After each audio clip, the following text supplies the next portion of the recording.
시청자 여러분 안녕하십니까. 10월 24일 일요일 뉴스의 라이브 시작합니다. 먼저 뉴스의 라이브 팀이 선정한 주요 뉴스 정리해드립니다. 오늘의 라이브 픽입니다.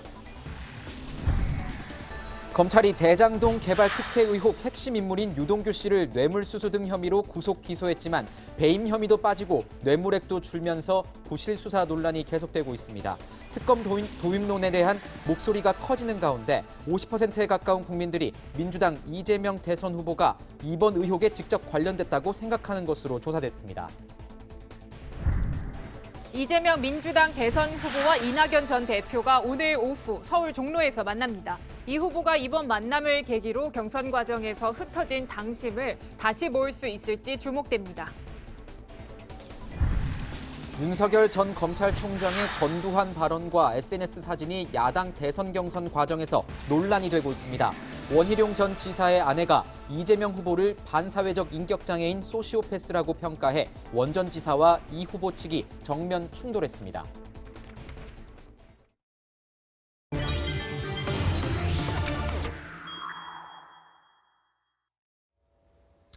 대장동 개발 특혜 의혹부터 다루겠습니다. 뇌물 혐의로 기소된 유동규 전 성남도시개발공사 기획본부장, 누구로부터 어떻게 돈을 받기로 했다는 구체적인 내용이 공개됐습니다. 네, 검찰 수사에 따르면 남욱 변호사에게 먼저 접근한 건 유동규 씨였고 사업자 우선 선정을 약속한 것도 곤란한 일이 생기면 다 해결해주겠다고 장담한 것도 모두 유 씨였습니다. 박건영 기자의 리포트 먼저 보시고 분석 이어가겠습니다. 유동규 당시 성남시설관리공단 기획본부장이 대장동 민간개발업자 남욱 변호사를 소개받은 건 지난 2012년. 최윤길 당시 성남시의회 의장이 다리를 놨습니다.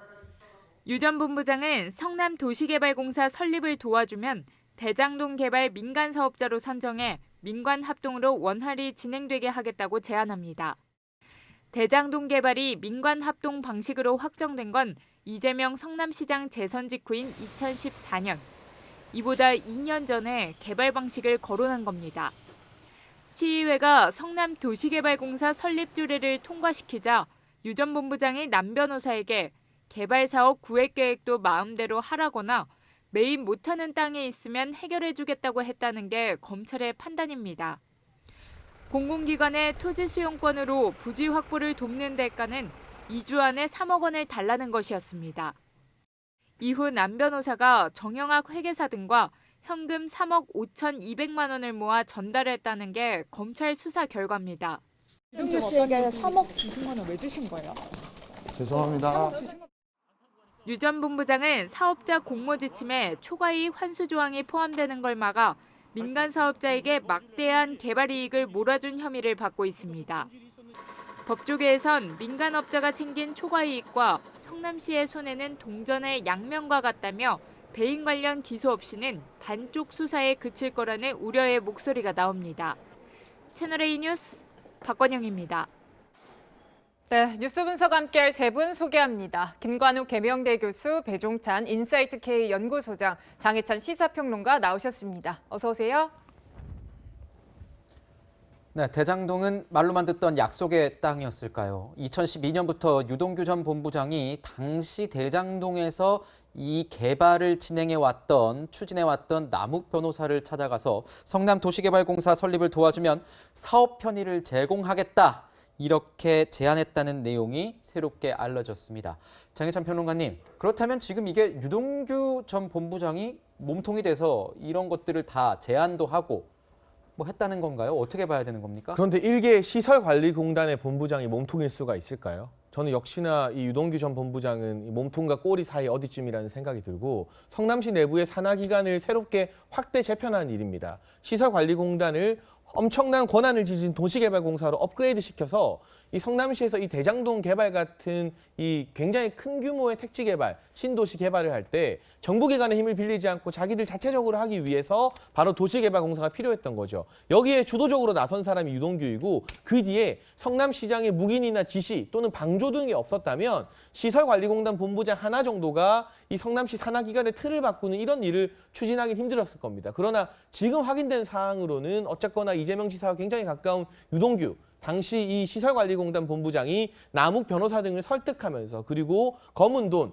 대가를 요구해가면서 뭐 물론 그에 대한 반대급부로 대장동 뭐 토지 구획 계획까지 알아서 하라는 말도 안 되는 이야기를 했죠. 그런 이야기를 하면서 주도적으로 도시개발공사를 만들었고 그 당시 성남시의회 회의록을 보면 당시에 한나라당, 새누리당 계열, 그러니까 지금 국민의힘 계열의 시의원들은 성남 도시개발공사의 탄생에 매우 반대했다는 거 아니겠습니까? 이 같은 회의록 내용만 봐도 이재명 지사가 주장하는 것처럼 국민의힘이 민영 개발을 강하게 추진했는데 여기에 대해서 자신이 반대해서 그나마 민간 합동 개발이 됐다는 게 얼마나 허위 주장인지가 성남 도시개발공사의 탄생 과정에서부터 드러난다고 보여집니다.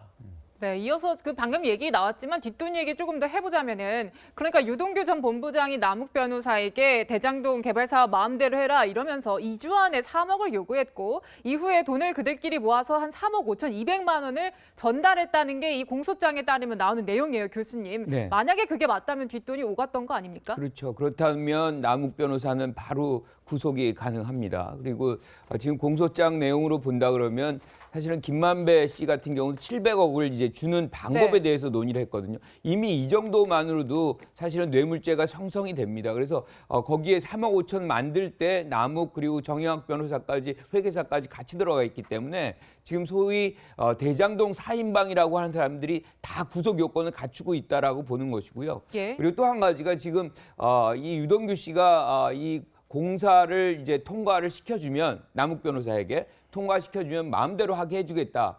그런데 여기에서 이제 통과를 남욱 변호사가 어떻게 시켜주겠습니까? 이때가 여소야대였거든요. 그러니까 다시 얘기하면 새누리당이 더 많은 의석을 차지하는 그런 상황이었기 때문에 이 조례가 통과되기 위해서는 그들을 설득해야 되는데 남욱 변호사가 과거 한나라당 부위원장이었던 그런 역할이 있었던 것이고 그것에 대해서 이제 역할을 좀 주문한 거 아닌가 이런 생각이 좀 들고요. 또 한 가지가 뭐냐면 아까 지금 장해찬 평론가 말씀하셨지만 새누리당은 반대를 했다. 이분들이 주장한 거는 뭐냐면 민간 사업으로 해라라는 얘기거든요. 네. 그러면 민간 사업으로 지금 했다고 치면 지금 환수한 뭐 5,500억이라든가 이런 것도 아예 없고 모든 이득이 사실상 이들 사인 또는 뭐 몇 명에게 다 집중이 될 수밖에 없는 결과가 왔다고 봐야 되겠죠. 네. 유동규 전 본부장 측의 입장부터 저희가 좀 한번 보겠습니다. 유동규 전 본부장 측 당연히 나는 뇌물 받은 것 아니다 이렇게 나오고 있습니다. 근데 거기서 이렇게 얘기를 하더라고요. 유동규 측 변호인입니다. 심약한 성격이라 뇌물의 경계심과 두려움 남달라 거액의 뇌물을 받은 적 없다. 김만배 씨가 큰돈 벌 수 있다고 해서 따라다니다가 주범으로 잘못 몰린 것이다. 그제 이렇게 얘기했습니다. 그런데 이 내용은요. 남욱 변호사가 얘기했던 것과는 사뭇 좀 다른 측면이 있어서요. 같이 한번 살펴보도록 하겠습니다. 남욱 변호사 이렇게 얘기했죠. 유동규와는 좀 어려운 사이였어요. 무서운 사람이었습니다. 너희들은 배신자야라며 정영학 뺨 2대 때리고 저도 한 대 맞았어요. 분명히 심약한 성격이라고 했는데 뺨 때리고 뭐 한 대 맞았다. 유동규는 또 최종 결정권자다. 유동규 측 변호사는 아마 이 여론을 향해서 했던 얘기일 겁니다. 심약한 성격이었기 때문에 법정 용어는 아니죠. 그렇다면 이런 게 먹혀들까요? 어떻게 보세요? 소장님께서 보시기에는 이 남욱 변호사, 이 관계인들이 말하는 서로 간에 말하는 게 다 다르지 않습니까? 지금 상황이? 그 수사가 중요하겠죠. 수사에서 어떻게 밝혀냈냐가 중요한데 검찰 수사로는 3억 5,200만 원을 받은 것으로 수사가 알려지고 있거든요. 그 이야기는 뭐냐면 유동규 전 본부장이 상당한 역할을 했다. 그렇지 않고는 3억 5,200만 원이라는 적지 않은 돈을 줬을 리도 없거니와 또 김만배 대주주의 대화 녹취록에 나오는 내용대로 700억 정도를 약속했었다. 이 이야기가 또 공소장에 포함된 내용 아니겠습니까? 네. 약속을 했다라는 것. 그러니까 아직 받지 않았다. 또 이제 변호인 유동규 전 본부장의 변호인은 심약한 성격이라 두려워하고 경계심을 가지고 있기 때문에 그런 돈을 받을 사람이 아니다. 그런데 지금 진행되고 있는 수사와 밝혀진 내용만 보더라도 유동규 전 본부장이 상당한 영향과 역할을 한 것만은 분명하잖아요. 그러다 보니까 이 남욱 변호사가 이제 체포되고 네. 지금 구속은 기각이 됐지만 수사를 받는 과정에서 나오는 취재 과정에서 나왔던 이야기가 그분이 처음에는 제3자라고 이야기를 했지만 남욱 변호사도 그 이야기를 해요. 이 녹취록에 나오는 그분이 유동규 전 본부장일 수도 있다. 그 이야기는 그만큼 역할을 했다고 봐야 되겠죠. 그것을 단순히 변호인이 최대한 이 수사에서 좀 영향을 주기 위해서 심약하다. 유동규가 그런 사람이 아니다. 이 변호 내용만 믿기에는 수사로 밝혀진 내용 쪽에 네. 더 비중이 주어진다고 봐야 되겠죠. 네. 네, 자, 이런 과정을 거쳐서 이런 특혜를 제공한 대가로 700억을 약속했다는 얘기 쭉 나왔는데요. 이제 검찰의 공소장 내용을 좀 보게 되면 조금 더 구체적입니다. 그러니까 세금 제외하고 한 428억 원의 지급 방안을 구체화했다는 내용까지 나온 거예요. 그러니까 실체가 있다라고 판단을 한 건데, 이 앞서서 유동규 전 본부장의 변호인은 이 700억 농담이었다 이렇게 표현을 했습니다. 한번 들어보시죠. 700억은 오히려 저희가 김만배 씨와 대화하면서 뭐 줄 수 있냐 농담처럼 얘기하고 실제로 뭐 약속도 한 적도 없고 받은 적도 없습니다. 정 변호사한테 그 사업자금하고 이혼하면서 위자료 쓸 돈도 없어서 그것 때문에 빌렸고. 네, 이제 지난 3일에 목소리를 저희가 한번 들려드렸고 이제 농담이라는 표현도 들었는데 지금 보면은요, 이 지급 방안이 구체화된 것이 시나리오까지 한 4가지 정도로 정리가 되었더라고요, 평론가님.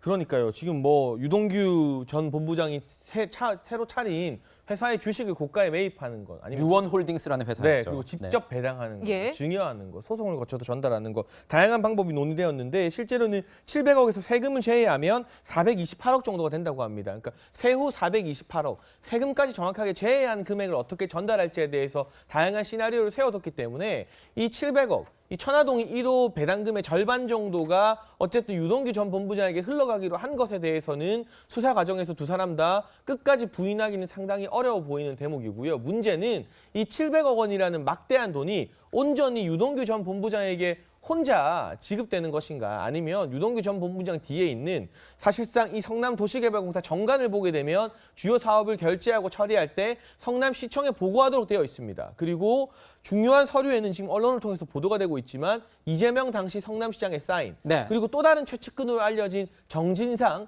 현재 이재명 캠프 이 부실장이죠. 그분의 사인까지도 많이 기재되어 있는 것으로 알려지고 있는데 이 사람들은 그렇다면 이 천화동인 배당금의 절반에 해당하는 700억과 아무 관련이 없는지를 지금 따져봐야 되는 것이고, 또 한 가지는 단순히 김만배가 유동규에게 전달하기로 한 700억 이 뇌물 문제뿐만이 아니라 이 700억을 받는 이유가 무엇이냐.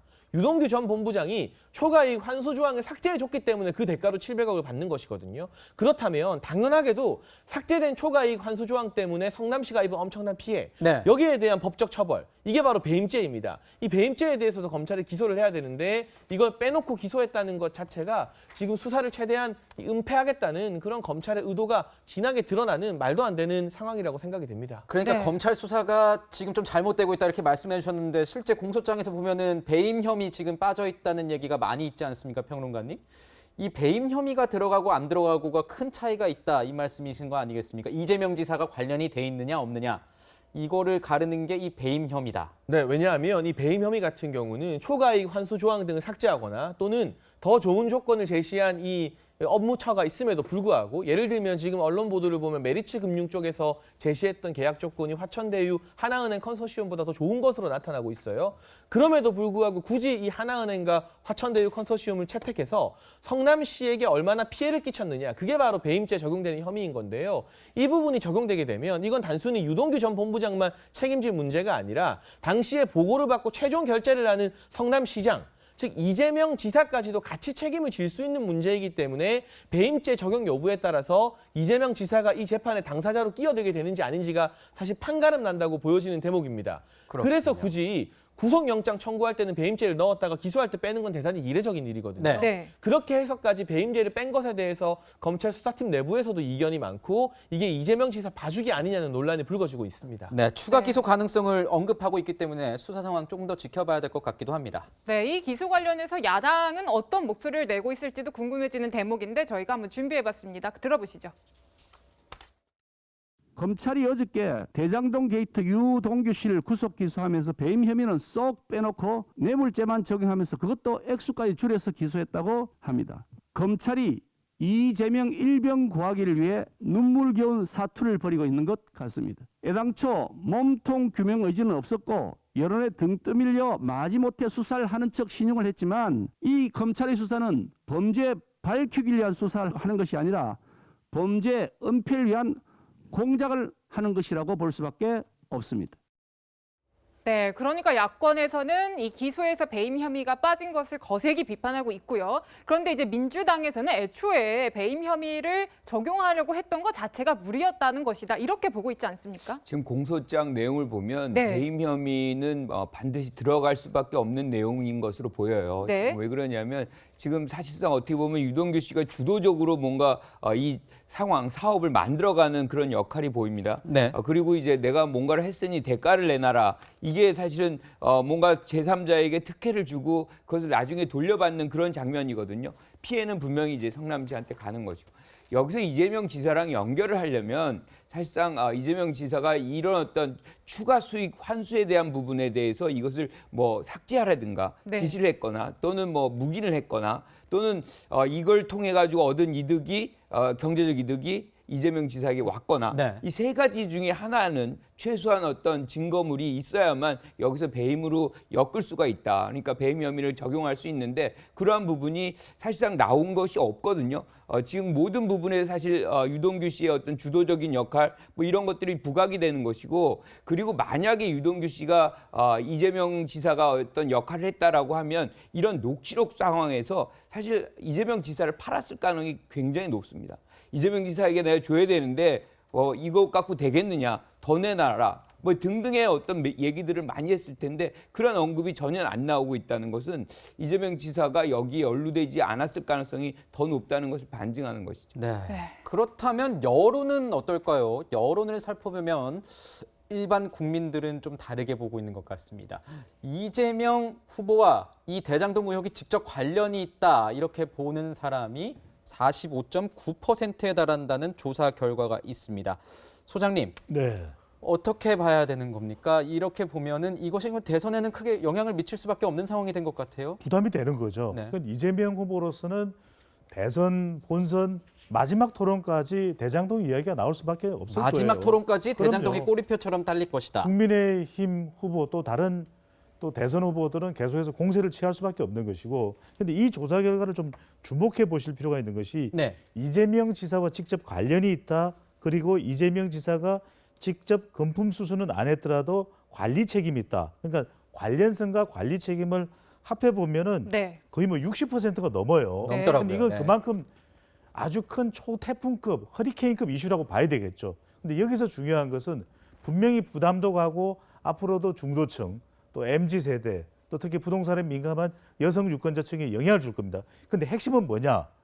이재명 후보를 지지하느냐 지지하지 않는지 여부는 다른 차원인 거죠. 아, 네. 그건 차원이 다른 그러니까요. 얘기인가요? 왜냐하면 여기서 더불어민주당 지지층에서도 관리 책임 이야기는 합니다. 그리고 중도층에서도 진보층에서도 이재명 지사와 직접 관련이 있다라고 응답을 해요. 그런데 문제는 이들이 이재명 후보를 지지하지 않는 건 아니거든요. 그러니까 중요한 것은 이 대장동 의혹이 부담되는 것과 부담되는 이재명 것과. 후보를 지지하는 것은 프레임 차원에서 다르다. 아, 진짜 실제로 표심으로 향할지 부담이 그러니까요. 되는 건지 이것은 다른 그러니까 거죠, 이런 엄연히. 이 여론조사에서 우리가 얻어낼 수 있는 거 두 가지입니다. 하나는 대장동 의혹 상당히 이재명 후보 여당에게 부담된다. 두 번째, 그렇지만 이게 지지율과는 다른 차원이기 때문에 지지율 결과는 다를 수 있다. 네. 네. 이 첫 번째 순서에서는요, 유동규 전 본부장 공소장 내용하고요, 검찰 수사 관련 쟁점 위주로 짚어봤습니다. 네, 민주당으로 가보겠습니다.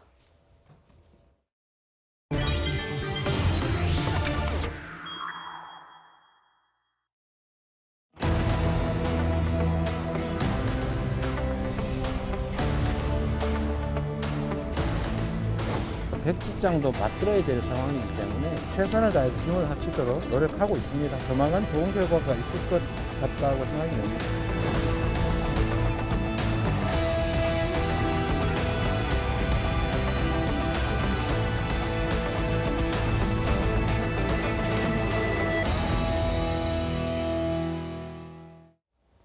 네, 오늘 오후 3시가 될 것으로 보입니다. 종로구의 한 찻집에서 이재명 후보와 이낙연 전 민주당 대표가 만나서 뭔가를 논의한다고 합니다. 두 사람 만남이 이제 경선이 끝난 뒤 보름, 14일만 이런 얘기가 나오고 있는데 굉장히 오랜 시간이 걸린 것은 맞습니다. 자, 앞으로 이 대선 일정에 대해서 어떻게 얘기를 할 것인가, 원팀은 이루어질 수 있을 것이냐, 이런 것이 굉장히 관심사인데 평론가님께서는 어떻게 보십니까? 두 사람의 만남 배경도 궁금하고 왜 하필 15일 뒤, 한 14일 뒤에 만나게 된 건지, 그리고 어떤 얘기를 나눌지 이런 게 좀 궁금하네요. 그러니까 그동안은 사실 이재명 지사도 그렇게 적극적이지 않았고요. 이낙연 전 대표도 흔쾌히 만나고 싶어하는 뜻이 전혀 없었죠. 그리고 이낙연 캠프에서 굉장히 주도적인 역할을 했던 공보단장 같은 경우는 최근까지도 지속적으로 SNS를 통해서 이재명 후보에 대한 비난 글을 올려왔습니다. 이 경선의 앙금이 아직까지는 해소되지 않은 상태라고 보는 게 적합한 것 같습니다. 그런데 일단 오늘 만난 것 자체가 나름대로 민주당 안에서는 의미가 있는 한 단계의 도약이겠지만 저는 이 만남에서 원팀 선언이라던가 또는 이낙연 전 대표가 이 선대위원장직을 수락한다던가 이런 식의 빅 이벤트는 없을 거라고 생각을 합니다. 빅 이벤트는 없을 것이다. 네, 그러나 다만 어느 정도 갈등을 봉합해가는 첫 번째 수순으로 국민들에게 또는 민주당 당원들에게 보여주기 위한 하나의 효과는 있겠습니다만 이낙연 전 대표 입장에서도 어느 정도 시간을 더 끌면서 자신이 그리고 자신과 함께했던 캠프 사람들이 선대위에서 주도적이고 중요한 역할을 할 수 있게끔 좀 더 이 소위 말하는 협상의 가격을 더 높여야 되는 그런 실리적인 이유가 분명히 남아있는 것이고 시간이 가면 갈수록 급해지는 건 이재명 지사거든요. 왜냐하면 대장동 게이트 사건이 이 경선 말미에 터지게 되면서 마지막에 3차 경선인단 투표에 충격적인 결과도 있었습니다만 최근 발표되는 각종 여론조사에서 야당의 윤석열 후보 상대로 좀 안 좋은 결과가 나오고 있습니다. 그런데 그동안은 ARS 방식의 조사에서는 뒤졌더라도 전화 면접 방식의 조사에서는 많이 이기는 결과가 있었는데 이제는 전화 면접 방식의 조사에서도 양자 대결해 보면 거의 오차범위 안으로 다 따라 붙어버렸어요. 그러니까 발등에 불 떨어진 건 지금 이재명 지사라는 거죠. 그렇기 때문에 이낙연 전 대표가 이 상황을 알고 호남 민심 어떻게 할 거야? 중도 민심 어떻게 할 거야? 내가 안 도와주면 안 되잖아. 그러니까 나 알아서 잘해. 그리고 나 도와줬던 사람들 옛날 일 생각하지 말고 이 선대위에 중역으로 다 꽂아 넣어. 이런 무언의 압박을 당분간 이재명 지사에게 하면서 어느 정도 이재명, 이낙연 계파의 줄다리기가 이어질 가능성이 저는 있다고 봅니다. 네, 사실 이제 명락대전이라는 표현도 나오고 경선 이후에 후유증도 있다는 진단이 많았는데 이낙연 전 대표 지지자들 같은 경우에는 경선 결과 효력 정지 가처분 신청까지도 했고요. 교수님이 보시기에 이재명 후보가 이낙연 전 대표 지지층 끌어안기 좀 수월하겠습니까? 수월해졌어요. 그 역할을 해준 것은 다름이 아니라 윤석열 후보입니다. 그러니까 윤석열 후보의 전두환 발언이 사실상 어떻게 보면 이제 원팀을 만들어야만 하는 이런 장면을 만들어냈다. 그것이 이낙연 칩거하고 자맹하던 이낙연 후보로 하여금 발언을 하게끔 하는 것이죠. 지금 어떻게 보면 이 윤석열 후보의 발언 그리고 그 이어서 김재원 최고의 어떤 발언 이런 것은 내란 반란 세력의 어떤 재등장 이런 것을 굉장히 우려를 갖게 하는 그런 측면이 있었거든요. 이런 장면에서 전남 광주의 지지 기반을 두고 있는 이낙연 후보는 가만히 있을 수가 없는 것이고 그들의 어떤 지지자들의 어떤 목소리, 시민들의 어떤 생각들을 반영할 수밖에 없는 것이기 때문에 목소리를 낸 것이거든요. 그리고 그 효과가 오늘 만남으로 저는 이어졌다라고 보는 것이고 그런 맥락에 있기 때문에 본인 스스로가 오히려 정권 재창출의 필요성을 더 강조하고 본인의 역할도 또 부각시킬 것이다. 저는 이렇게 봅니다. 야당 대선, 유력 대선 후보인 윤석열 전 검찰총장의 어떤 실책이 여당에게 지금 도움이 되고 있다. 여당이 원팀으로 묶어지는데 도움이 되고 있다. 이런 분석을 해주셨습니다. 지금 보면 이 전 대표가 자신을 도왔던 인사들에게 자, 캠프에 들어가서 역할을 맡아라. 당 선대위 참여하시라고 했다. 이런 기사들도 나오고 있습니다. 자, 여기서 좀 궁금한 게 있어요. 교수님, 이 본인은 공동선대위원장을 맡을지 또 좀 약간 궁금하고요. 일각에서는 백의종군 할 것이다 이런 얘기도 있거든요. 어떤 감투를 맡을 것으로 보이세요? 어떠세요? 감투도 굉장히 중요하죠. 그리고 그 예상을 우리가 할 수 있는데 지금 제일 중요한 거는 이낙연 후보의 지지자들의 어떤 민심이거든요. 사실상 경선이 바로 끝난 직후에는 그 이낙연 후보의 지지자들이 부동층화하면서 사실 어떻게 보면 홍준표 후보라든가 윤석열 후보에게 흘러간 측면이 굉장히 있어요. 그런데 이 윤석열 총장의 발언 이후에 사실 굉장한 어떤 지각 변동이 발생할 겁니다.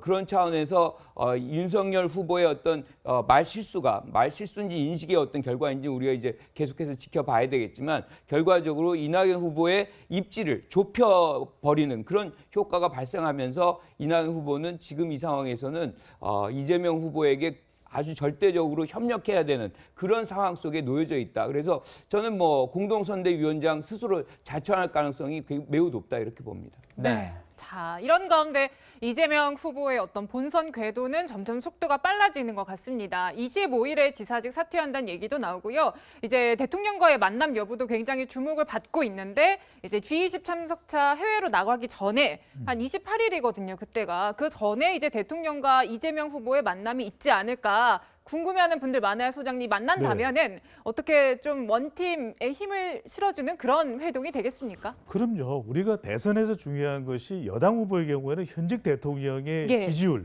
국정 운영에 대한 평가가 중요한데 문재인 대통령이 역대 대통령과 비교를 해보면 좋은 평가, 양호한 평가를 받고 있잖아요. 이게 이제 상징적으로 상당히 이재명 후보에게 이제 힘을 실어줄 수 있다. 민주당 지지층들도 더 결집할 수가 있는 것이고요.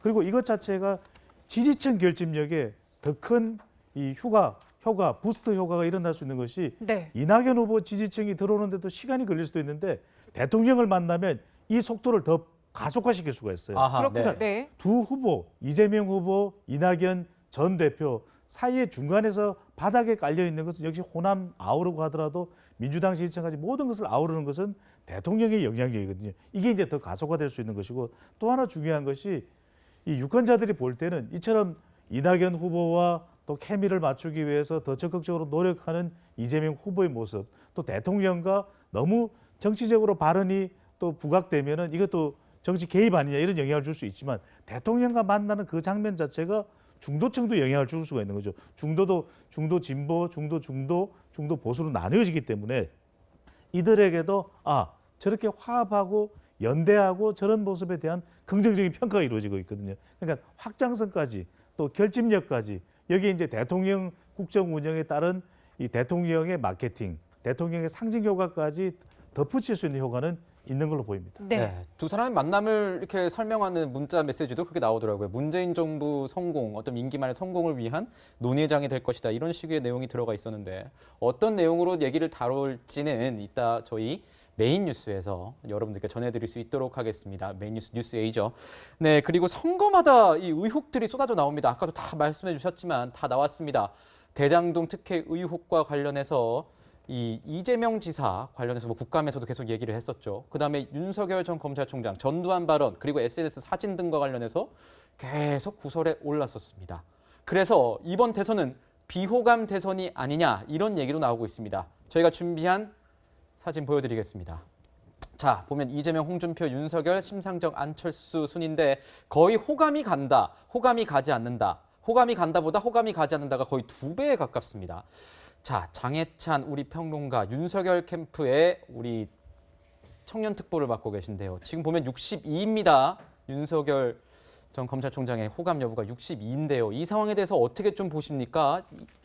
일단은 지난 4.7 재보궐선거부터 이 여야의 선거 전략 자체가 전 네거티브 일색으로 좀 가고 있지 않나. 그렇기 때문에 너무 많은 네거티브가 특히나 각 당의 당내 경선 과정에서 불거지고 있어요. 그래서 특정 후보가 네거티브를 안 한다고 해도 그냥 국민들이 보기에 또는 정치에 크게 관여하지 않는 무당층이나 중도층 시민들이 보기에는 이게 전부 네거티브 일색으로 혼탁하게 보일 수 있습니다. 네. 그런 영향이 정치권 전반에 대해서 안 좋은 인식을 불러일으켜서 여야 할 거 없이 후보들의 비호감도가 다소 높게 나타나는 측면이 있다고 보고요. 이번 대선은 아마도 많은 전문가들이 지난 2012년 대선과 비슷할 것이라고 전망을 하는데 그게 무슨 뜻이냐? 당시에 박근혜 후보와 문재인 후보로 보수 진보 양 진영이 총결집했던 것처럼 이번도 마찬가지로 양 진영의 총결집이 있을 것이다. 그리고 뭐 다자구도 전망이 거의 안 나오고 있죠. 물론 뭐 안철수 대표 출마가 점쳐지고 김동연 후보도 열심히 하고 있습니다만 양자 대결 위주의 대선이 될 것이라고 전망하는 전문가들이 많습니다. 그렇다면 상대적으로 이 보수에서는 진보를, 진보에서는 보수를 상대로 더욱더 강하고 독한 공격들을 할 수밖에 없기 때문에 아무래도 대선 끝날 때까지 이런 어떤 이 네거티브와 비호감도가 높아지는 양상이 크게 바뀔 것 같지는 않은데요. 다만 그 와중에 이 양자 총결집 와중에 이 캐스팅 보트라고 할 수 있는 중도층, 승리를 결정짓는 5%의 마음을 어떻게 돌릴 것인가? 저는 이게 특별히 뭐 호감 가는 이미지를 만든다든가 어떤 이미지에 기반한 그런 이 캠페인보다는 철저하게 먹고 사는 문제, 네. 실용적인 문제를 누가 더 많이 언급하느냐에 따라서 비호감도가 높다 하더라도 그 먹고 사는 문제에 대한 해결책을 좀 더 분명하게 제시하는 후보와 진영이 중도층의 마음을 사로잡아서 대선에서 좀 유리한 구도를 점하지 않을까 싶습니다. 네. 네, 자, 이런 가운데 주목을 받는 어떤 다른 대선 주자들의 지지율도 있습니다. 저희가 좀 준비를 해봤는데요. 그러니까 대선 사자 가상 구도로 살펴봤더니요. 저희가 주목하는 인물은 안철수 국민의당 대표, 그리고 심상정 정의당 대선 후보입니다. 보면은 지지율이 꽤나 선전하는 걸로 나와요, 소장님. 앞으로 이런 지지율이 쭉 유지가 된다면 뭐 단일화 이슈 같은 것도 좀 쟁점으로 떠오를 수도 있지 않겠습니까? 부각될 수밖에 없죠. 그런데 네. 이게 무슨 이야기냐? 작은 거인 이론이에요. 작은 작은 거인. 거인이요. 2017년에는 다자 대결이었거든요. 그때는 꽤 많은 후보들이 유의미한 그런 지지율을 얻는 상황이었다면 이번에는 철저하게 양자 대결입니다. 네. 프레임 대결인데도 불구하고 이런 작은 거인, 제3의 후보, 안철수 국민의당 대표 그리고 심상정 정의당 후보가 지지율이 6, 7% 또는 7, 8% 나온다. 네. 이건 어떤 의미냐면 정말 철저하게 양자 대결이 되고 있는 상황이지만 이 공간을 비집고 네. 틈새를 또 이 지지를 받고 있는 이 군소 후보들, 제3 후보들이 그만큼 중요해진다는 것이거든요. 왜 중요하냐? 당선될 수 있기 때문에 중요해진다가 아니라 그만큼 여당은 이재명 후보는 심상정 후보의 지지층을 어떻게 끌어안느냐. 이게 정말 1, 2%의 박빙 승부처에서는 캐스팅 보트 역할을 할 중요할 것이다. 수밖에 없거든요. 그러니까 안철수 국민의당 대표도 마찬가지입니다. 이 국민의당 지지층들을 어떻게 또 안철수 대표를 국민의힘은 끌어들이느냐. 네. 이 관계가 매우 중요할 수밖에 없기 때문에 말 그대로 이들이 작지만 작지 않은 거인인 거죠. 작은 거인입니다. 작은 거인도 이번 대선의 한 관점 포인트가 될 것으로 보이네요. 이런 가운데 김동연 전 부총리도 새로운 새로운 정당을 창당하겠다고 나섰습니다. 오늘 마포에서 창당 발기인 대회를 한다고 합니다. 여기에는 여야 대표 모두 참석하고요. 또 김종인 전 비대위원장, 국민의힘 비대위원장과는 계속 교감을 이뤘던 것으로 보입니다. 자, 궁금한 게요. 지금 다른 아까 말했던 작은 거인들은 전부 다 당이 있습니다. 김동연 전 부총리는 새로운 당을 만듭니다. 하지만 여야에서 어느 쪽으로 갈지가 좀 궁금한 상황이에요.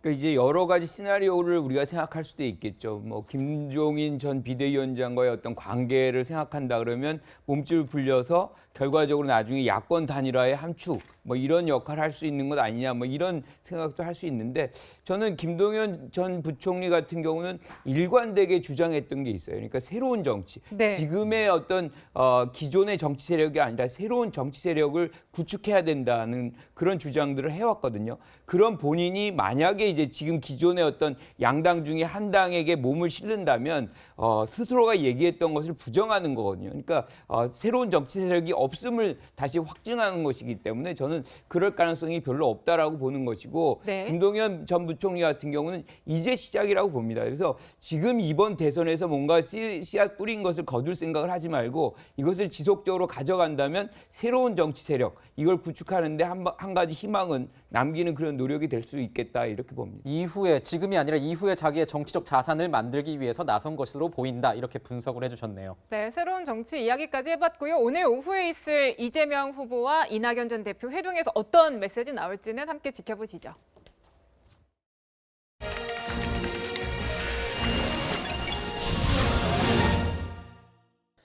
학창시절 많이 했던 피구.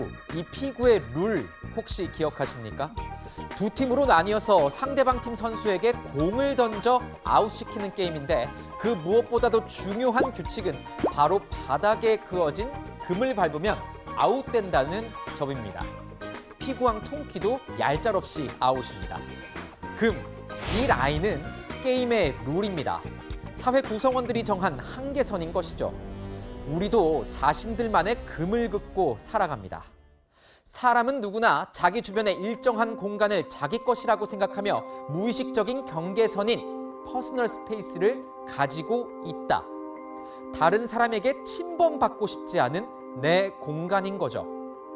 46cm, 가족, 연인에게만 허용되는 거리가 있고 1.2m, 친구, 동료에게 내어줄 수 있는 거리가 있고 3.6m, 공식 석상에서 지켜야 할 사무적 거리가 있습니다.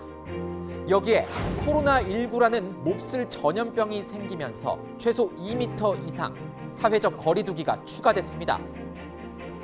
앞선 거리의 기준이 개개인, 나를 위한 것이라면 사회적 거리 두기의 기준은 사회 공동체, 우리를 위한 것입니다. 나뿐만 아니라 상대방의 안전을 위해, 우리 모두의 안전을 위해 지켜야 할 선이라는 거죠. 불편을 감수하며 우리 모두가 지켰던 이 선이 지난 한 주 처참히 무너졌습니다.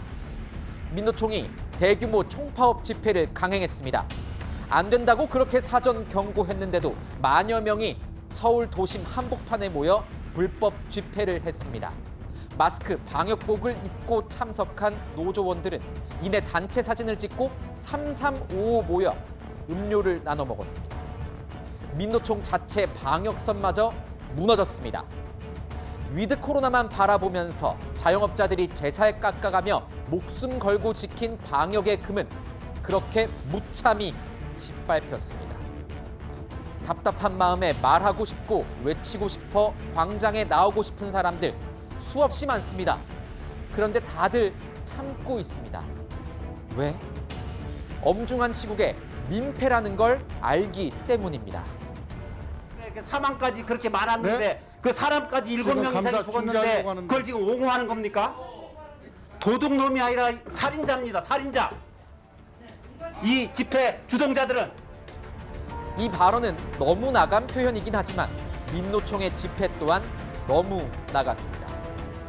퍼스널 스페이스, 단순히 물리적 거리를 의미하지 않는다. 마음의 거리다. 국민들에게 그들의 목소리가 과연 와 닿을까요? 저기요, 지금 금발부셨습니다. 지금까지 하나요 뉴스였습니다.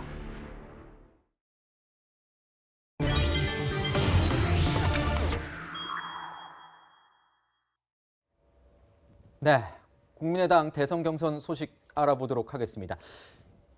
국민의힘이죠. 제가 죄송합니다. 네, 윤석열 전 검찰총장은 암초를 만난 한 주였습니다.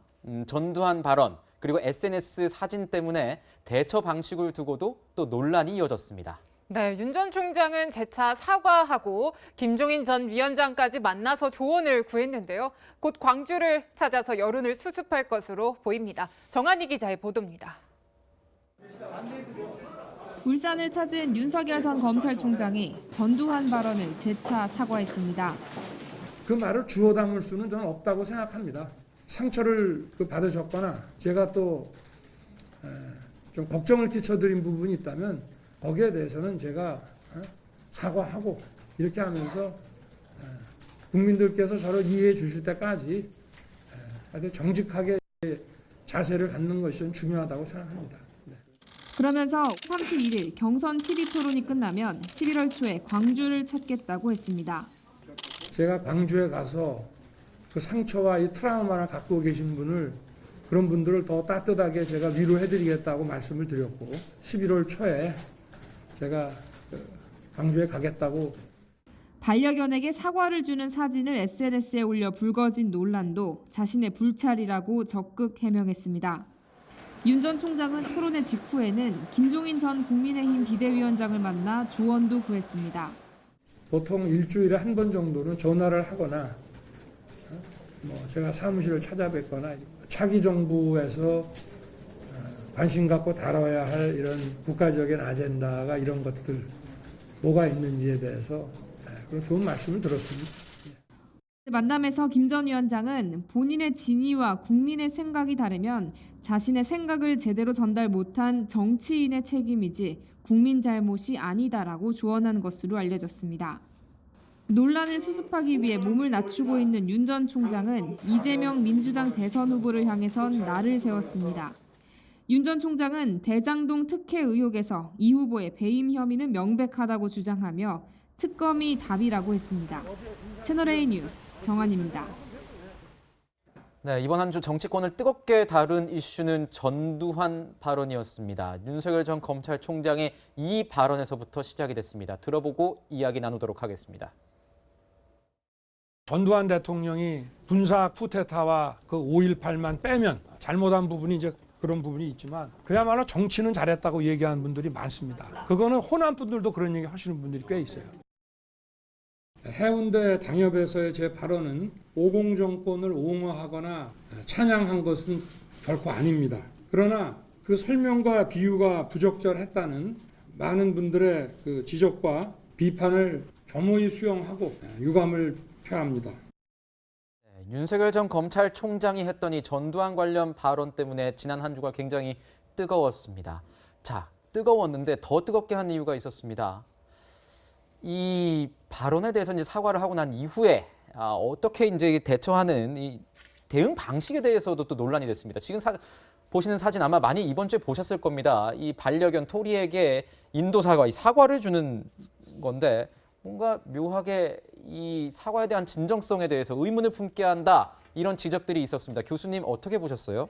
이미 이제 때늦은 사과다, 뭐 그런 얘기가 너무 많았었는데 이거는 진짜 사과가 아닌 것이죠. 일종의 이제 국민을 능멸하는 그런 부분입니다. 그러니까 이 사과 사진이 나오기 전까지만 해도 그러면 이제 논란의 핵심 뭐냐면 전두환 씨의 정치가 잘한 정치냐 에 대한 부분으로 이제 논란이 모아졌는데 네. 이 사진이 나오고 나서부터는 이 사진, 즉 사과에 대한 어떤 태도, 사과하는 자세, 이것 자체가 이제 또 다른 논란을 이제 만들어냈거든요. 그러면 이제 처음으로 다시 돌아가서 전두환 씨의 정치, 아까 뭐 윤석열 전 총장이 뭐 5.18이라든가 또는 군사 쿠데타 문제는 잘못된 거라고 얘기를 했으니까 그걸 빼고, 그러면 실제로 그러면 전두환 정권의 어떤 정치가 좋았느냐라고 하면 그 당시 우리가 다 알다시피 DJ 사형 선고 받았어요. YS 연금 됐죠. 언론들 거의 뭐 매일같이 이렇게 이 편집권을 이제 박탈당하고 사실상 언론 탄압을 합니다. 그리고 장세동 씨 앞세워가지고 정치 깡패 들여서 실질적인 어떤 야당 탄압 거의 상시적으로 했어요. 이런 것들도 잘 된 것인지, 그러니까 지금 말에 잘못이 어디 있는지를 본인이 좀 알 필요가 있겠다라는 생각이고요. 더 중요한 거는 결국에는 이런 전두환 씨에 대한 어떤 긍정적인 인식이 굉장히 또 잘못된 태도를 만들어냈다는 것을 확인시켜주고 있어요. 이게 뭐냐면 이런 이 긍정적 인식이라는 것이 뭘로 연결이 되냐면 국민을 무시하는 저런 사과 사진으로 연결이 된 거 아닙니까? 사과가 결국엔 먹는 대상이 개라면 우리가 개를 뭐라고 우리가 판단을 해줘야 되는 건가요? 그래서 아주 대통령 후보로서는 부적절한 어떤 행위를 한 것이고, 이 과정 속에서도 계속해서 이것이 뭐 실무진의 어떤 실수다, 이렇게 넘어갈 이유가 아니거든요. 이거는 본인의 어떤 관련된 SNS 계정인 것이고, 여기에 모든 총체적인 책임은 본인이 져야 되는데 이거를 자꾸 또 실무진의 책임으로 돌린다는 것 자체도 국민들이 보기에는 굉장히 불쾌한 부분이거든요. 그래서 이걸 다시 정리해야만 국민들의 어떤 생각이 바뀔 수 있는 기회가 요만큼이라도 있겠다, 이렇게 생각합니다. 네. 네, 지금 뭐 계속 보시는 이 반려견에게 사과를 주는 사진 이후에 혼선이 계속됐는데요. 이거를 윤 전 총장이 해명하는 과정에서도 좀 잡음이 빚어졌습니다. 일단 목소리 한번 들어보시겠습니다. 제가 듣기로 우리 집이 아니고요. 우리 캠프의 그 SNS 담당하는 직원이 와서 찍었다고 저도 들었습니다. 집이 아니고요? 저희 집 말고 집 근처에 있는 사무실에서 찍은 거 같습니다. 오늘 데리고 간 거는 아마 제 처 같고요. 처로 생각이 되고, 그리고 찍은 것은 우리 캠프의 직원이 찍었다고 제가 들었는데, 네, 뭐 누가 찍었냐, 어디서 찍었냐, 뭐 여러 가지 해명을 했는데 좀 혼선이 있었던 건 사실이에요. 결국에는 이제 윤 전 총장 집의 마룻바닥 사진까지 공개하긴 했는데 왜 이렇게 혼란스러웠던 겁니까? 그러게요. 그러나 이미 지나간 사실관계에 대한 확인을 여기서 다시 하는 것보다는 후보가 직접 토론회나 여러 가지 공식 이 석상을 통해서 국민들에게 오해를 샀다면 부적절한 측면이 있다. 사과한다는 의미를 밝혔기 때문에 그 사과의 진정성을 국민들께서 좀 알아주시면 좋겠다는 말씀을 드리고 싶고요. 어쨌거나 처음에 이 토리의 사진이 올라온 경위 자체가 결코 이 사과의 진정성을 훼손하거나 다른 뜻이 있어서는 아닙니다. 그 이전부터 인스타그램에서 이제 윤석열 후보의 부친이었던 윤기중 명예교수가 아들인 윤석열 후보에게 사과를 주는 사진, 그리고 그 이후에 윤석열 후보가 정말 이 자식처럼 생각하는 이 반려견에게 사과를 주는 사진, 이런 기획이 있었다고 하는데, 그런 기획이 있었다 하더라도 시의적절하지 못하게 국민들이 오해할 수 있는 상황에서 이런 게시물이 올라간 것 자체에 대해서는 윤석열 후보도 다시 한번 오해를 불러일으킨 것에 대해서 국민들에게 사과를 하셨고, 네. 캠프 차원에서도 다시는 이런 오해가 불거지지 않도록 모든 컨텐츠 하나하나를 더욱더 엄중하게 잘 살펴봐야 된다. 심기일전하자. 내부적으로 또 책임과 여러 가지 또 반성이 있었습니다. 그 부분에 대해서 이유 여하를 막론하고, 앞서 저는 김종인 전 비대위원장의 말씀이 참 적절했다는 생각이 드는데요. 본인은 그게 아니었다 하더라도 국민들이 오해를 했다면 오해를 하게 만든 이 캠프의 잘못이다. 그렇기 때문에 저도 캠프의 일원 한 사람으로서 이 사태로 인해서 좀 심려하신 분들, 염려하신 분들께는 죄송하다는 말씀을 드려야 될 것 같습니다. 네, 김광욱 교수님이 아까 말씀하셨던 캠프도 문제가 있고, 혹시나 이 윤석열 후보 자체에 대해서도 이런 인식을 가지고 있으면 어떻게 하나, 이런 노파심도 말씀해 주셨는데, 캠프에서는 어떻게 받아들이고 있을지가 좀 궁금하긴 해요. 왜냐하면 지금 야권, 야당 대선 후보 캠프 중에서 가장 비대합니다. 그리고 현역 의원들도 굉장히 많이 참석을 하고 있고 참모진도 많습니다. 얼마 전까지는 대변인만 해도 4-5명이었지 않습니까? 근데 이런 상황에서 참모진들이 이렇게 많은데도 이런 실수가 계속 이어진다는 건, 실수가 계속된다면 그건 실력 아니겠습니까? 어떻게 평가하세요? 네, 그런 부분에 대해서 캠프에 대한 질책 뼈아프게 새겨듣고 있는 부분이고요. 그리고 이러한 어떤 여러 가지 시행착오들이 2번, 3번 반복되지 않아야 하는데, 특히나 만에 하나 이 국민의힘 경선에서 승리해서 또 본선으로 진출하게 된다면 여러 가지 또 뼈를 깎는 쇄신과 혁신들이 국민의힘 내부에서도 캠프 차원에서도 당연히 있어야 될 것 같고요. 그리고 중요한 것은 저는 이 국민들에게 본의를 말할 때 이게 오해되지 않도록 정말 잘 설명하는 역할을 캠프가 보조했어야 되는데, 그렇지 못한 부분에 대해서는 제가 앞서 말씀드린 것처럼 저 역시 캠프의 인원으로서 무거운 책임감을 느끼고 있고, 이 윤석열 후보가 정치 신상입니다. 정치에 새롭게 등장한 지 얼마 안 됐음에도 불구하고 엄청난 국민적 열망과 지지를 받고 있지 않습니까? 그런 국민의 열망에 잘 부응하게끔 좀 기존의 정치 문법이나 이런 것들에 있어서 다소 다른 부분을 잘 융합되게 하는 것이 캠프의 역할인데, 그런 부분에 있어서 캠프가 소홀했고 캠프가 부족하다, 이런 부분에 대해서는 모든 캠프 구성원들이 깊은 책임감을 느끼고 있습니다. 네, 참 이 문제 일파만파 확산되고 있다 보니까요. 이제 윤 전 총장 이 여론을 좀 수습하기 위해서 다음 달 초에 광주에 간다라고 얘기를 밝혔습니다. 그런데요, 소장님, 네. 좀 더 빨리 가야 되는 건 아니냐, 늦은 것 아니냐, 이런 비판도 있긴 하거든요. 어떻게 보세요? 빨리 가더라도 수습이 안 되겠죠. 지금은 정말 네. 일파만파, 이게 도저히 진압하기가 힘들 정도의 파장이 또 화제가 돼버린 상황이거든요. 그러니까 저는 우리 장해찬 평론가가 정치 감각도 있고 또 말도 달변이라 잘하잖아요. 왜 장해찬 평론가 같은 사람에게 SNS를 담당 안 시킬까? 그러면 정말 멋들어지게 더 공감하는 내용을 만들어냈을 텐데, 그것도 이해가 안 돼요. 그러니까 적임자에게 적재적소를 못하고 있는 것이거든요. 근데 캠프가 왜 중요하냐면, 미국의 경우에는 대선 후보 캠프나 미국의 주지사 캠프만 가봐도 이 사람 되겠네, 안 되겠네, 캠프 분석이 다 된다는 거예요. 근데 이게 왜 문제가 되냐면, 이게 역사 인식 부분도 문제지만 캠프가 혼선을 빚어지고 또 담당자의 관리 부실이 있고 또 대응 미흡 부분도 문제가 되는 겁니다. 그러니까 치알딘이라고 하는 설득의 심리학 최고 전문가는 그런 이야기를 합니다. 군더더기 없이 사과하면 돼요. 전두환에 대해서 잘못 생각했다, 석고 대제합니다. 그렇게 하면은 또 중도층들도 화가 났다가 뿔이 났다가 이해가 되는 것이거든요. 근데 이게 왜 문제가 되냐? 당장 당내 경선에서는 국민의힘 지지층이나 이 보수층의 절대적인 타격, 결정적인 타격은 안 줄 수도 있습니다. 하지만 이제 본선에 만약 올라간다면 윤석열 후보가 이건 정말 20대, 30대, 2030 MZ세대뿐만 아니라 여성, 그리고 우리가 잘못 알고 있는 중에 하나가 뭔가 호남과 관련된 5.18 문제가 있으면 호남 광주에만 달려가면 해결되는 줄 알아요. 그럼 왜 목포는 안 갑니까? 왜 곡성은 안 가요? 왜 여수 순천은 안 가요? 문제는 범호남권은 호남이 아닙니다. 수도권에도 영남권에도 잔뜩 호남 정서와 호남 출향인들이 있거든요. 네. 네. 이건 호남 간다고 해결될 일이 아니고 호남 가서 5.18 묘석의 비석을 쓰다듬는다고 해결될 문제가 아니거든요. 정말 진정성이 있는 진심 정치를 해야 됩니다. 두 번째, 정책으로 승부를 걸어야죠. 호남이 어떤 정책을 펼칠지, 호남 정책 지금 나왔습니까? 저는 이게 정치적으로 뭔가 지지층들을 결집하기 위해서 일부러 그랬다. 개, 사과. 그러니까 이거는 사사사거든요. 사과에 사과하는 사건. 이렇게 되면 안 되는 거죠. 네. 정말 진심의 정치를 하는 사람을 유권자는 기억하고 투표합니다. 그렇군요. 교수님, 아까 장해찬 평론가 얘기했지만 신상이다, 정치 신상이라서 벌어지는 어떤 해프닝이다 이렇게 얘기를 했지만 뭐 여권에서는 이런 얘기도 하지 않습니까?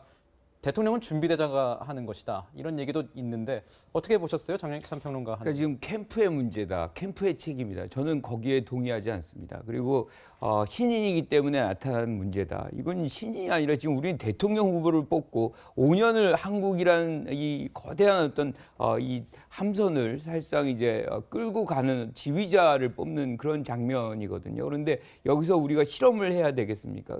그건 맞지 않고요. 저는 가장 중요한 이 요인은 본인의 후보의 인식의 문제다. 우리가 계속해서 설화가 나와요.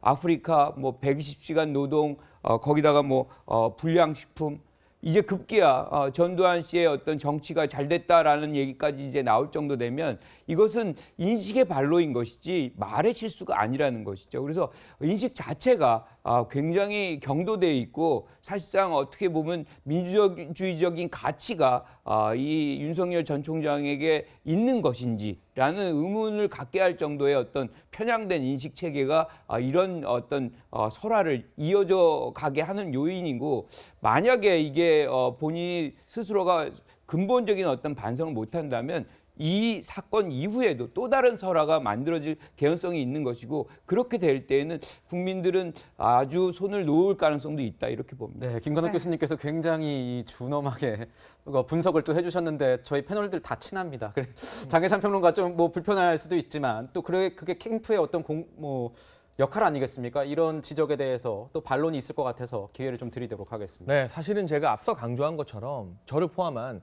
캠프 일원들이 조금 더 제대로 보좌를 했어야 되는데 그러지 못한 부족함에 대해서는 많은 책임감을 느끼고 있는 것이고요. 제가 정치 신상이라 표현한 것은 그만큼 새로운 기대를 받는다는 뜻입니다. 우리 국민들이 기성 정치권에 대해서 굉장히 많이 실망해 오지 않았습니까? 기성 정치권들, 구태 정치인들의 어떤 이 여야 합작, 적대적 공생관계에 대해서 많이 실망했던 분들이 윤석열이라는 정치 신상을 불러낸 겁니다. 국민들이 불러내지 않았다면 지금 대선 무대에 나올 일도 없었겠죠. 그래서 뭐 다소간의 어떤 발언들 또 여의도 정치 문법과는 조금 다른 솔직한 발언들이 오해를 불러일으키고 이 과정에서 국민분들께 걱정을 끼쳐드린 부분도 분명히 있고 여기에 대해서는 앞으로 계속해서 개선해 나가야 할 부분이지만 그렇지만 왜 이 시대에 국민들이 윤석열 후보를 불러냈느냐. 정치 경험이 전혀 없는 이 윤석열 후보가 여야 기득권과 결탁하지 않고 대장동 게이트로 상징되는 그러한 부정부패를 완전히 일소해버릴 거라는 그러한 기대, 그러한 희망을 국민들이 윤석열 후보에게 투영하고 있기 때문에 정치 신상으로서 국민들에게 부름을 받은 그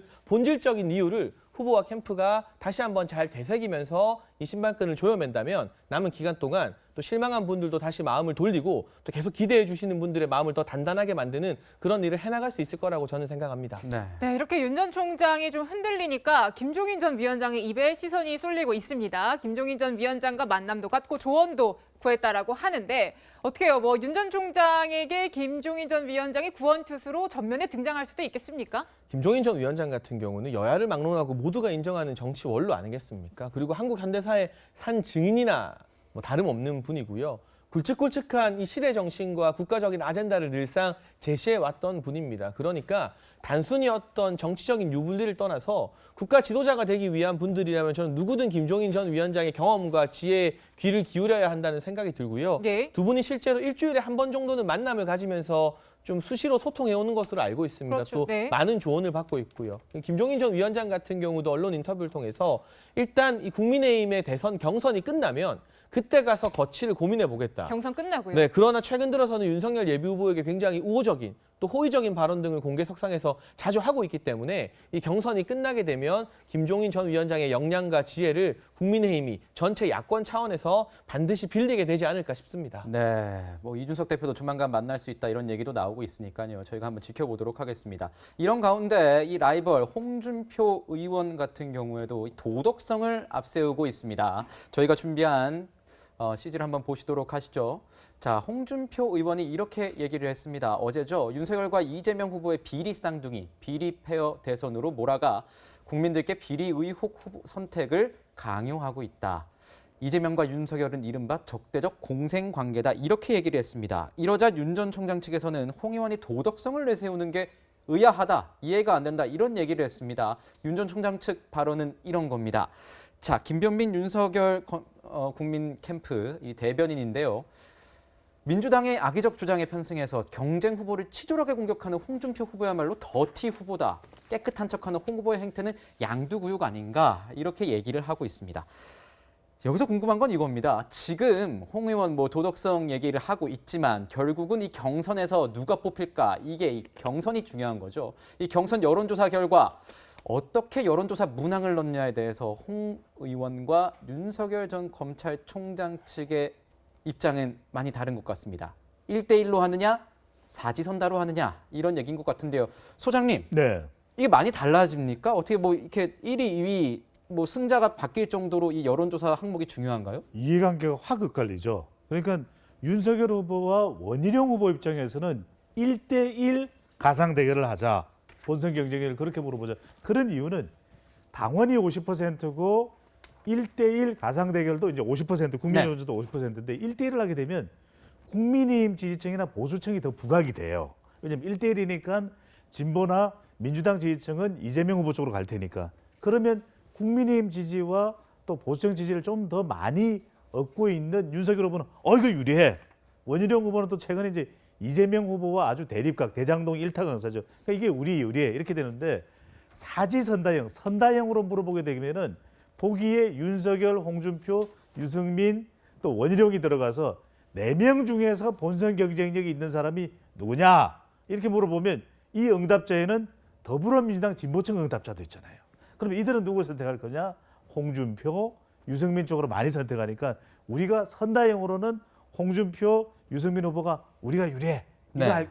이걸로 갈 거야. 이렇게 이제 이야기를 할 수밖에 없는데 문제는 이제 홍준표 후보는 선다형, 그러니까 본선 경쟁력을 4명 후보 보기를 놓고 물어보는 걸로 아니면 중대 결단을 내리겠다. 이럴 정도로 아주 강하게 지금 당을 압박하고 있는 상태인 거죠. 네. 네, 이어서 이제 원희룡 후보 얘기도 좀 해봐야 될 것 같은데요. 어제입니다. 원희룡 전 지사고요. 이재명 캠프 측 전 대변인인 현근택 변호사가 생방송에서 거세게 설전을 벌이는 일이 있었습니다. 그러니까 발단은 이거입니다. 원희룡 전 지사의 아내가 유튜브에서 한 발언이 문제가 된 건데요. 그러니까 정신과적으로는 안티소셜, 소위 반사회적 성격 장애, 자신은 괴롭지 않고 주변이 괴로운 것, 뭐 소시오패스 이런 표현까지도 나왔다라고 해요. 그러니까 이 발언에 대해서 현근택 변호사가 학회에서 제명당한 사례도 있다. 또 공직선거법상 후보자 비방, 민사상 불법 행위도 될 것 같다. 사과 안 한다면 법적 조치 검토하겠다. 그러니까요, 원희룡 전 지사 굉장히 화가 났습니다. 협박하는 거냐? 법적 조치해라.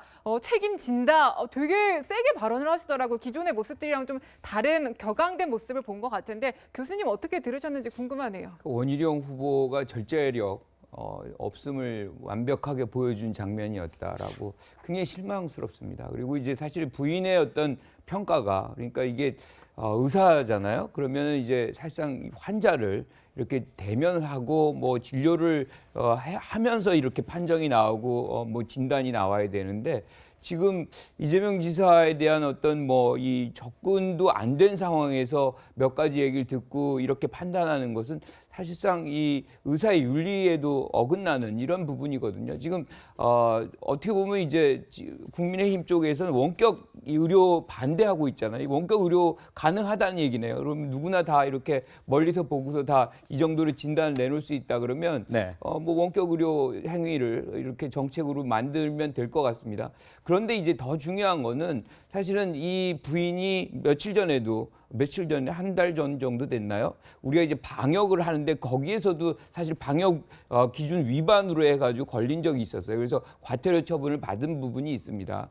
지금 여러 가지로 사실은 굉장히 어려운 상황 속에서 우리가 이 대선을 치러 나가고 있는데 이렇게 사회 문제를 만들어내는 그런 후보가 돼서는 안 되는 것이죠. 그리고 불안감을 줘서는 사실 뭐 적절치 않다고 생각하고요. 그리고 원희룡 후보가 최근에 이제 뭐 대장동 일타 강사로 해서 굉장히 분위기가 좋은 것 같으니까 어떻게 보면 이제 오버를 하시는 것 같은데 좀 침착하시면 좋겠다 이런 생각 듭니다.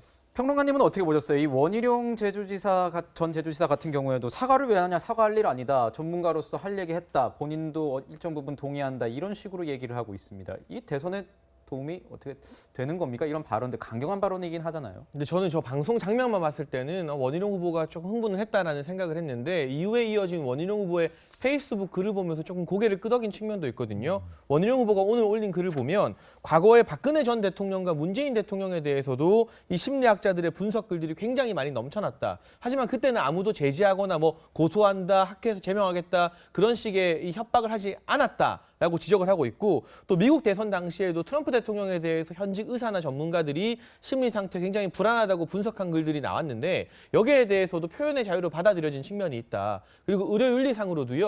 내가 진료한 환자에 대해서 의사가 밖에서 말하는 건 의료윤리 위반입니다. 그런데 내가 진료하지 않은 환자, 그러니까 이 업무상의 비밀을 가지지 않은 사람에 대해서 일반적인 인상평가를 공인을 대상으로 한 것까지도 우리가 전부 다 법적으로 위법하다고 판단할 수 있는지 여부는 판단에 따라 조금 달라지는 측면이 있기 때문에 원희룡 후보의 페이스북 글까지 보고 나서는 이게 어느 편을 들기도 힘들다. 조금 더 고민해볼 우리 사회 표현의 자유와 관련된 문제라고 생각하는 국민들이 많지 않을까 싶습니다. 네, 자 11월 후보 선출 앞두고 달아오르는 국민의힘 경선 이야기 해봤고요. 세 분 말씀은 여기서 마무리하도록 하겠습니다. 감사합니다.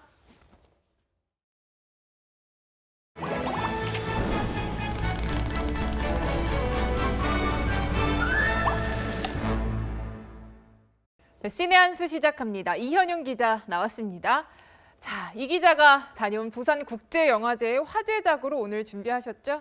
네, 지난 15일 폐막한 부산영화제 화제작 행복의 나라로 그리고 드라이브 마이카입니다. 드라이브 마이카는 오는 12월 개봉 예정이고요. 행복의 나라로는 아직 개봉일이 잡히지 않았습니다. 네, 행복의 나라로는 칸 영화제에 초청도 됐었잖아요. 그런데 공개된 건 이번이 처음이죠. 그렇습니다. 이 코로나로 작년 칸에선 상영되지 않으면서 올해 부산영화제에서 세계 최초 상영됐는데요.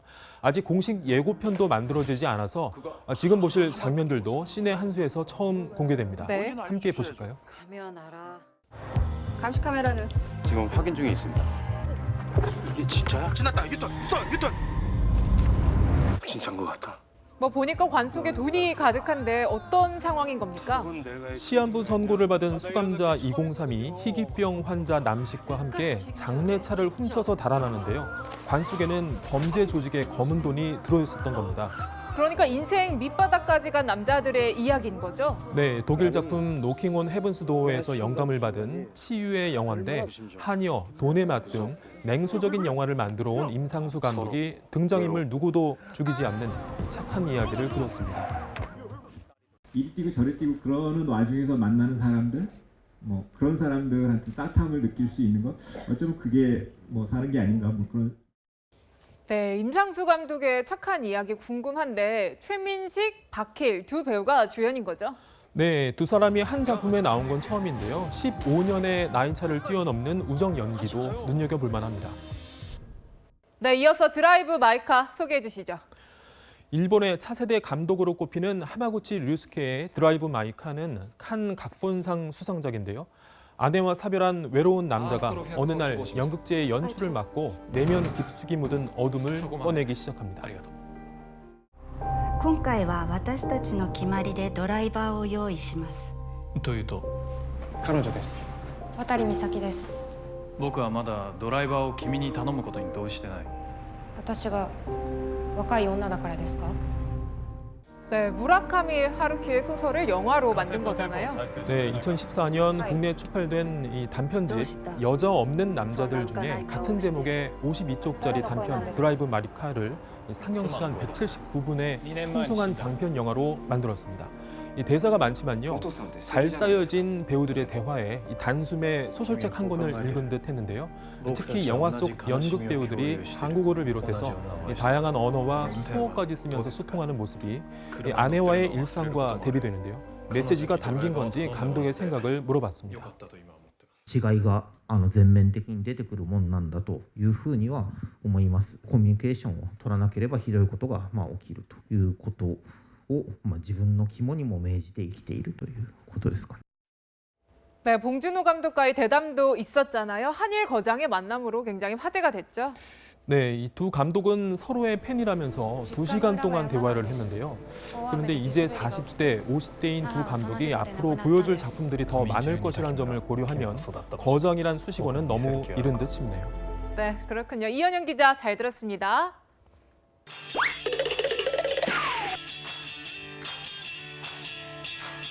여러분의 일주일을 앞서갑니다. 이번 주의 뉴스만큼은 꼭 알아야 된다. 저희가 미리 뽑아봤습니다. 주요 뉴스를 미리 보는 시간이죠. 앞으로 뉴스입니다. 내일부터 다음 달 5일까지 육군, 해군, 공군이 함께 군사대비태세 유지와 합동작전 수행 능력을 갖추는 호국훈련을 실시합니다. 합참 주도하에 대부대 작전 수행 능력을 배양하기 위한 야외 기동 훈련인데요. 추운 날씨에 훈련받을 우리 군인분들 모두 힘내셨으면 좋겠습니다. 올해 경기 흐름을 보여줄 지표죠. 3분기 실질 국내 총생산, GDP 성장률이 모레 발표됩니다. 코로나19 4차 유행에도 상승세가 이어졌을지 올해 4% 성장률을 뒷받침할 만큼 상승률이 높을지 주목됩니다.